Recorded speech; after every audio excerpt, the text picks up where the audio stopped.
E gostaria de aproveitar também esse momento de gratidão para agradecer a Deus pela fidelidade da igreja nesses momentos, né, de isolamento, de distanciamento.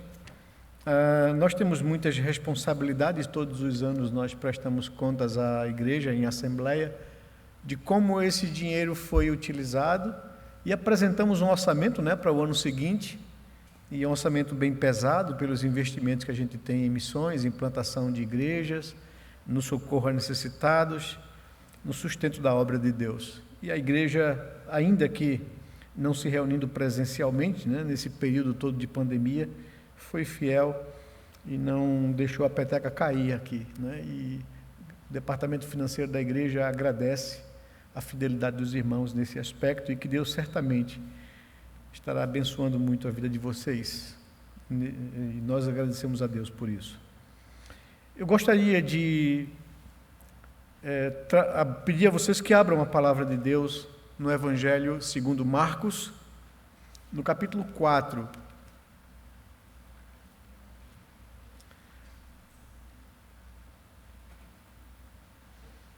Hoje ouvimos pela manhã a continuidade da exposição bíblica no livro de Gênesis pelo pastor Augustus, e nós vimos hoje a segunda parte do capítulo 3, que é as sentenças de juízo e de condenação de Deus à serpente, a própria terra que foi amaldiçoada por causa da queda, e a demonstração da bondade e da misericórdia de Deus ao prometer que um descendente da mulher iria esmagar a cabeça da serpente, desfazendo o que ela fez e trazendo salvação ao homem que se tornou agora condenado e culpado da sua rebelião e desobediência contra Deus. Eu gostaria de que nessa noite, quando nós vamos participar da mesa do Senhor, da ceia do Senhor, falar sobre esse descendente da mulher, né?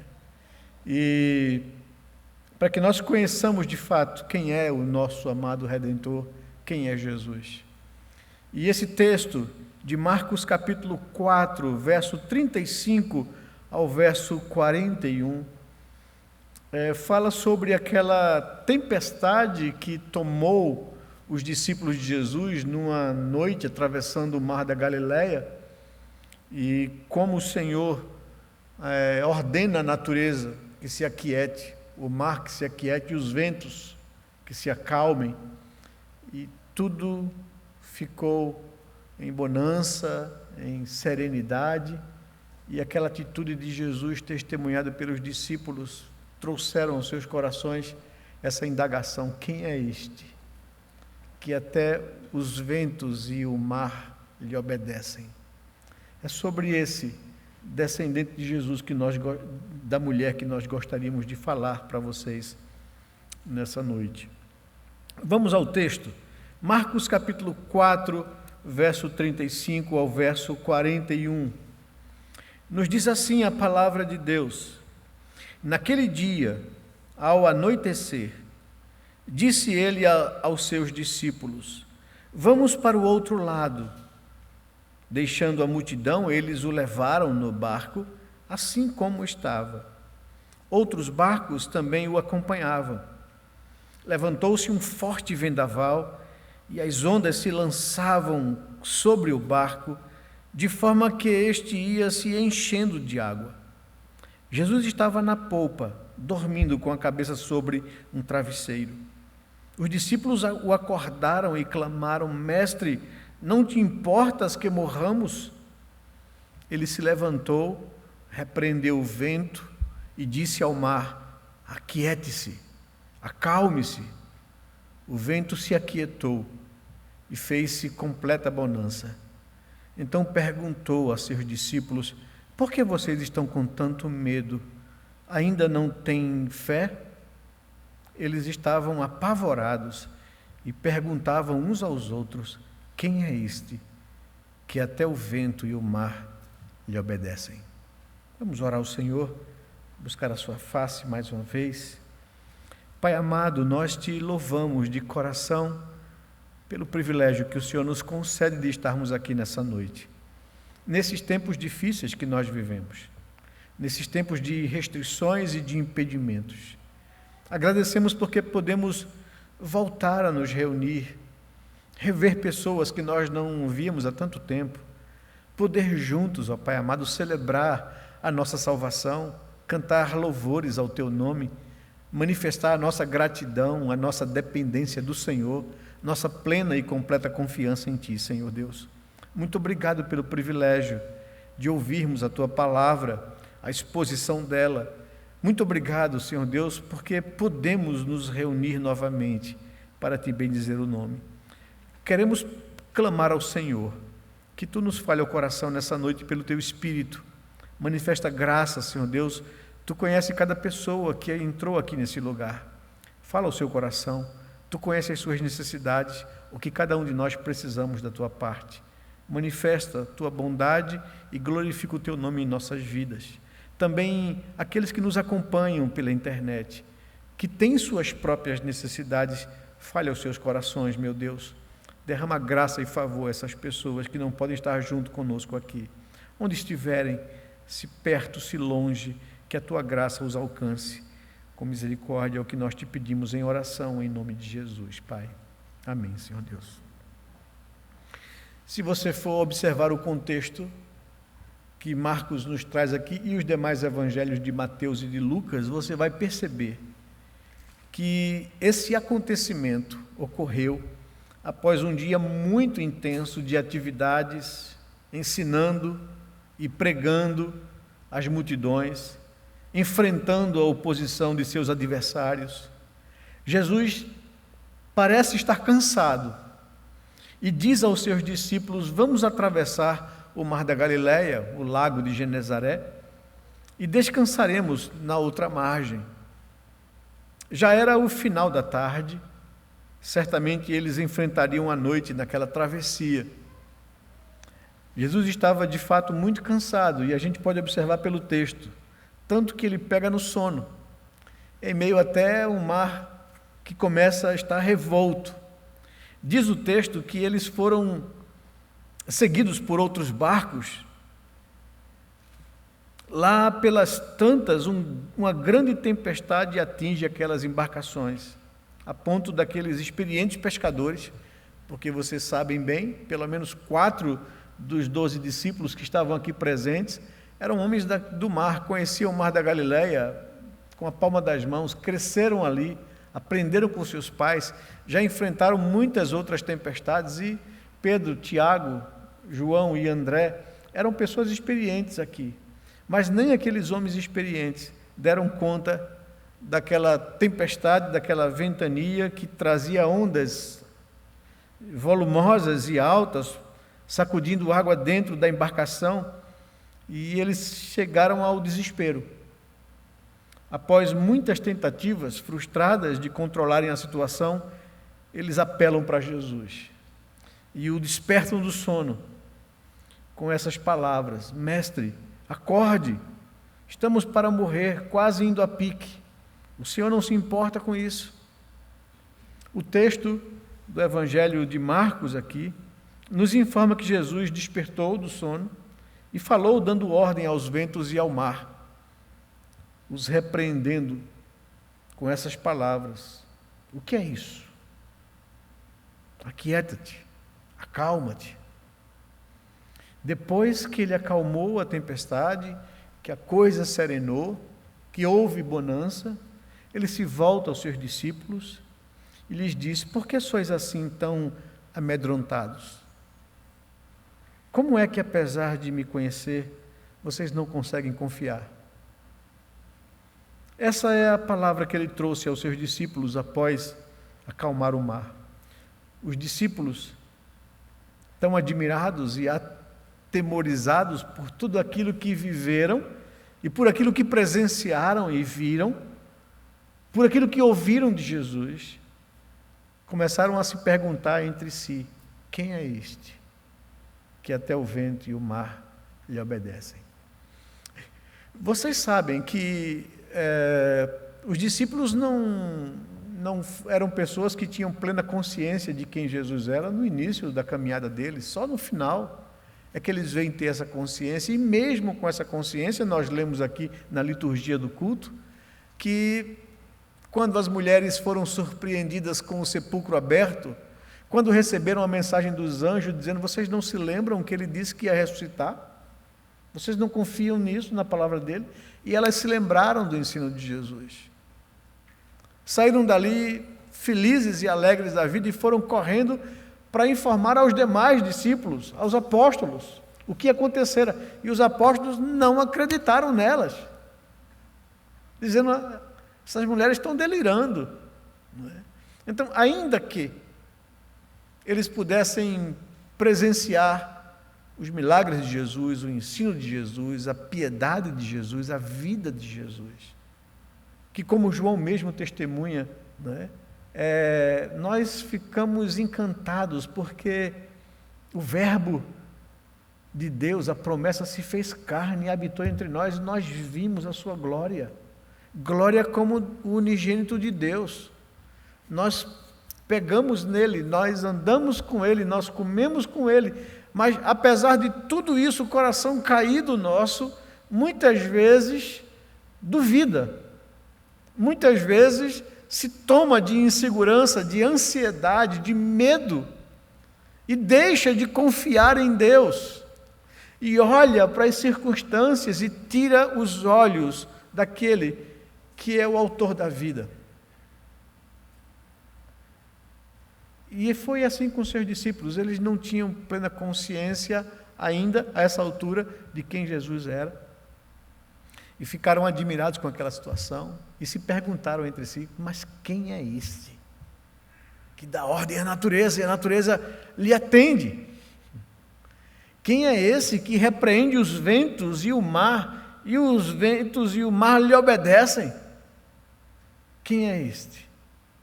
Este é o descendente da mulher, que nós ouvimos a promessa hoje, na manhã, na exposição do pastor Augustus. Esse é aquele que Deus prometeu que nasceria da mulher para esmagar a cabeça da serpente. Seria ferido, e foi ferido na cruz. Foi entregue à morte. Sofreu a injustiça e as contradições de uma humanidade caída. Pagou o preço do resgate para poder nos oferecer a salvação. E é isso que nós vimos fazer aqui nessa noite, celebrar a mesa do Senhor, o preço que foi pago, a vitória dele sobre a morte. É sobre esse descendente da mulher que eu gostaria de discorrer com vocês um pouco nessa noite, para que a gente possa trazer à memória esse Deus grandioso e maravilhoso, esse Deus gracioso, cheio de bondade e misericórdia. Claro que essa pergunta: quem é este? Quem é Jesus? Só pode ser respondida de forma suficiente, satisfatória, na própria Escritura. Porque ela é a revelação de Deus. Ela é Deus se mostrando ao homem e dizendo qual é o seu propósito, qual é o seu plano, o que é que aconteceu com a sua humanidade, com a humanidade que Ele criou perfeita para viver em plena comunhão com Ele, se estragou e trouxe sobre si o sofrimento, a doença, a enfermidade, a morte. E Ele nos revela o seu plano para resgatar o ser humano. Quem é este homem que dá ordem à natureza? O próprio Jesus certa vez falou que as pessoas vão encontrar resposta a essa indagação na própria Escritura. Analisem a Escritura, examinem a Escritura, estudem a Escritura, porque nelas vocês vão encontrar a vida eterna, porque elas testificam de mim. João registra isso no capítulo 5, no verso 39, esse diálogo de Jesus com os discípulos. Moisés, quando escreve a Torá, a lei, o Pentateuco, o Gênesis, né? Ele chama Jesus da semente da mulher, da descendência da mulher. Os profetas, os escritores do Antigo Testamento o chamam da linhagem de Davi, do santo de Deus, né? Do santo de Israel, né? Aquele que viria como promessa de Deus para libertar o seu povo da condenação. No Novo Testamento, quando João Batista se depara com Jesus, adulto, né? Que chega para ser batizado por ele no Jordão, João declara diante da multidão: esse aí é o Cordeiro de Deus que tira o pecado do mundo, apontando que Jesus era aquele pelo qual todas as cerimônias litúrgicas do Antigo Testamento, através de sacrifício de animal, apontavam para o sacrifício que ele viria fazer de forma definitiva naquela cruz, que o homem não precisaria mais sacrificar um animal para receber de Deus perdão de pecados, que Cristo, que aqueles animais apontavam e representavam para Cristo. Ele era o Cordeiro de Deus que tiraria o pecado do mundo. Pedro, quando questionado também, afirma que Jesus é o Cristo, o Messias, o Filho de Deus. Quando o centurião romano, na crucificação, aqui, presencia tudo aquilo que aconteceu, conforme lemos em Lucas, e Mateus também registra, ele diz: verdadeiramente este era o Filho de Deus.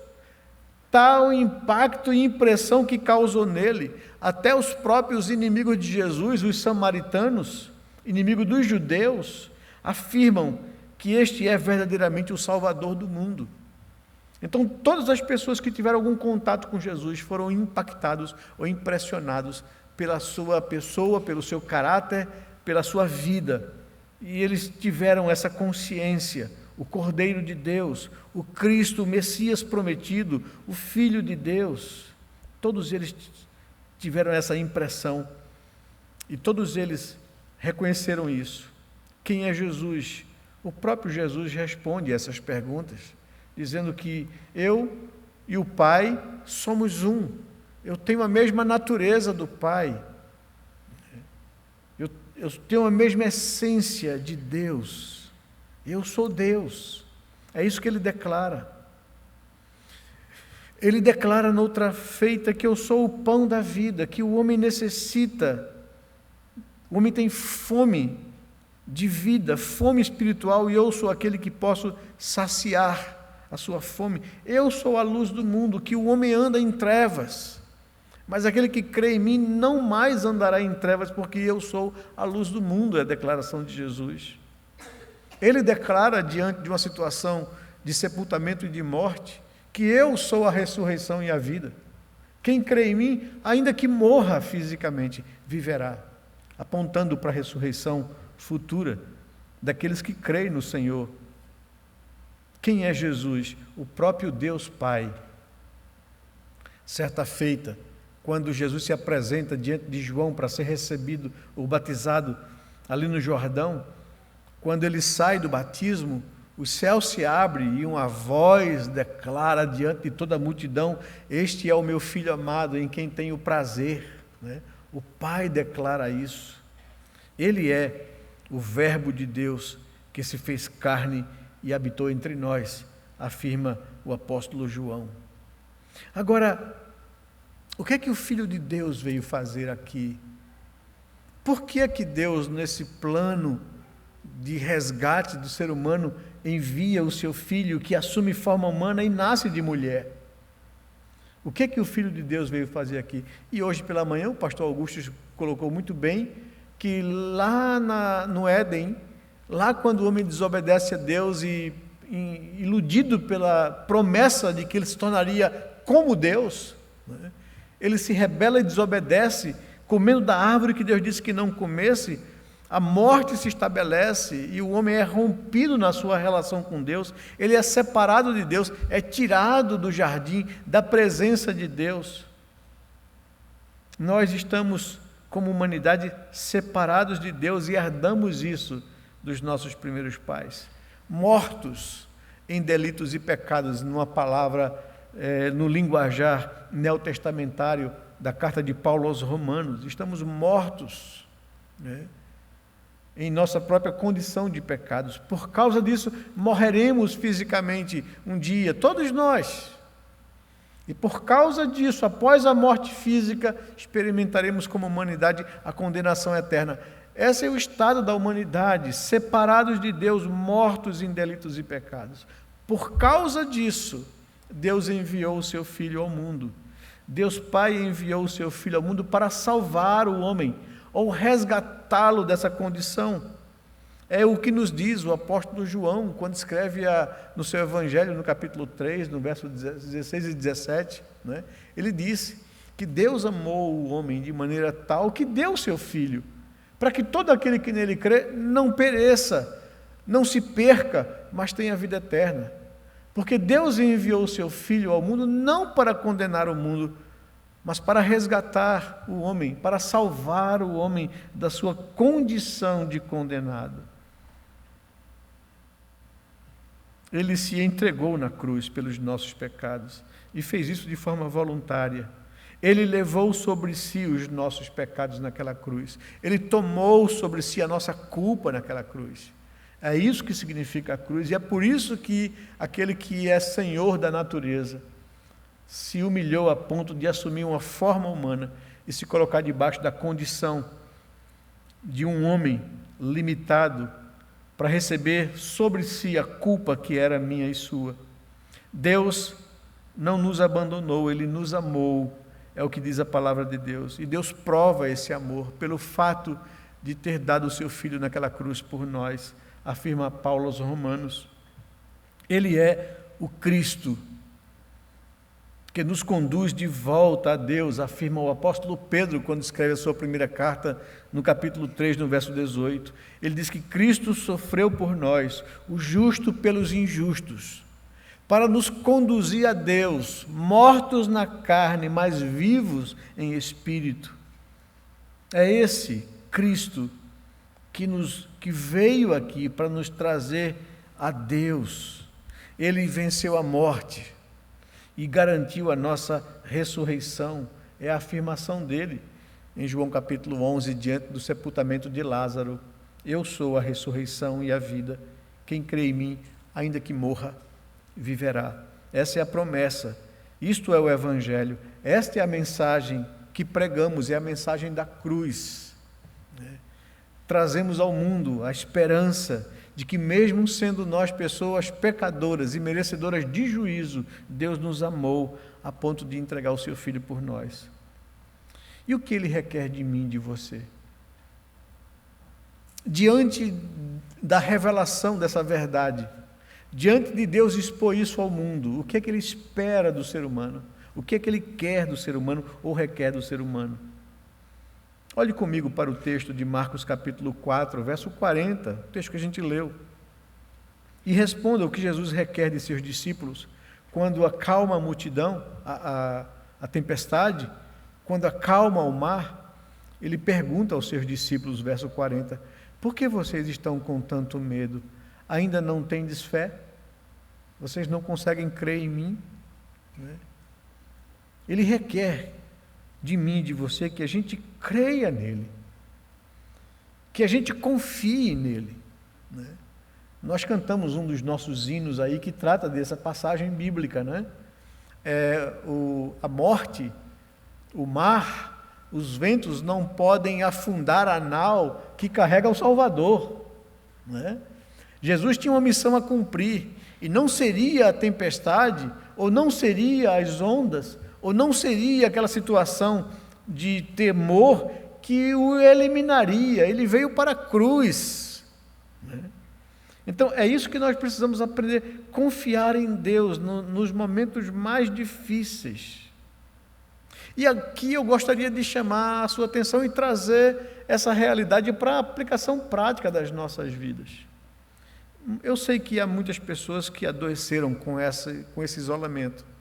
A gente tem lidado com isso e socorrido muita gente aflita, muita gente ansiosa, muita gente com paranoia de contaminação, muita gente com medo e paralisada, né?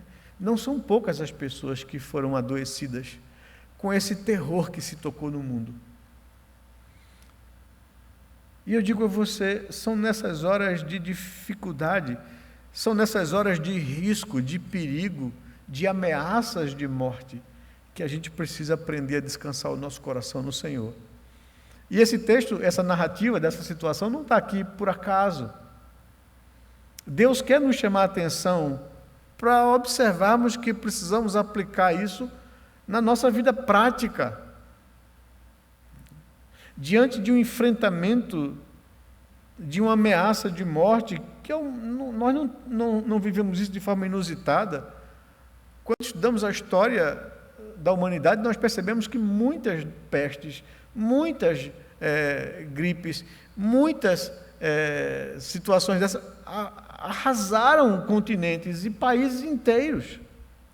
Isso não é a primeira vez que vai acontecer, nem será a última.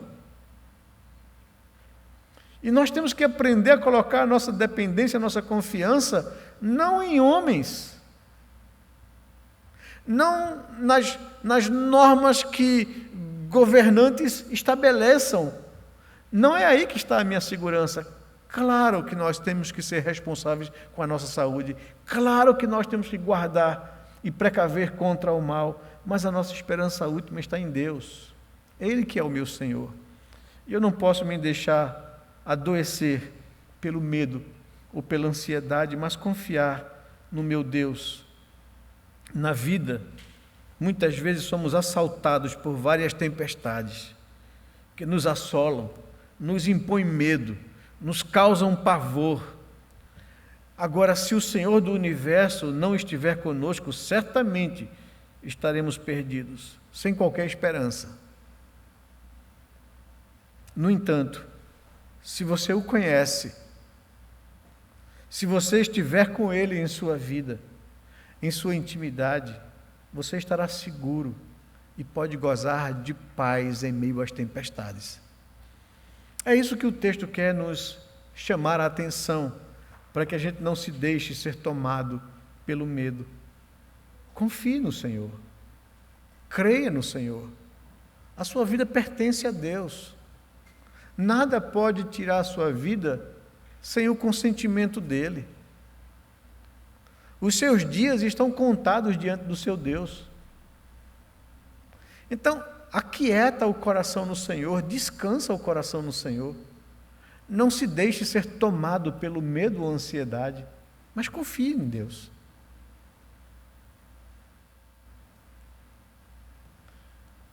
Diante desse texto, eu gostaria de lhe fazer algumas perguntas que você pudesse responder no seu coração.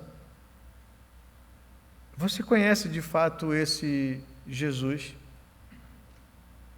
na sua vida pessoal, particular? E eu não estou perguntando se você tem uma religião, porque não é essa a questão. Você conhece esse Cristo. Você conhece na sua experiência pessoal de vida com Ele.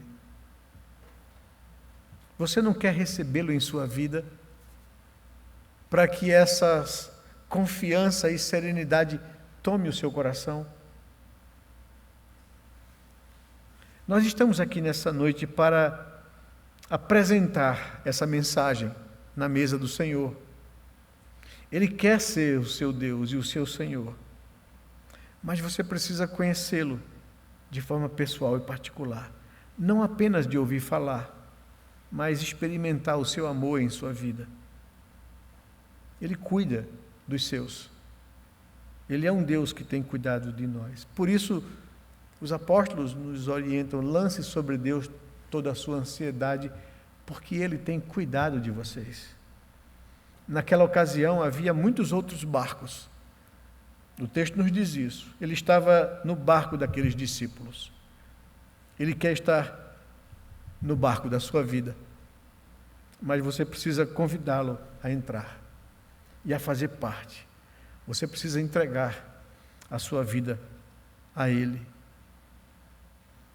Quem tem a Cristo tem a certeza de que quando as tempestades assolarem a sua vida, Ele repreenderá os ventos e acalmará o mar. E eu posso colocar minha vida nele. Você confia em Jesus? Você confia nele, que Ele tem cuidado da sua vida, que Ele é quem preserva a sua vida? Você crê nele como seu único e exclusivo Salvador? Eu queria que nós pudéssemos abrir o nosso coração para Ele nessa noite, entregar nossa vida a Ele, recebê-lo como nosso Senhor e agradecer a Ele por aquilo que Ele fez por nós. Ele deu a sua vida para que nós pudéssemos ter vida.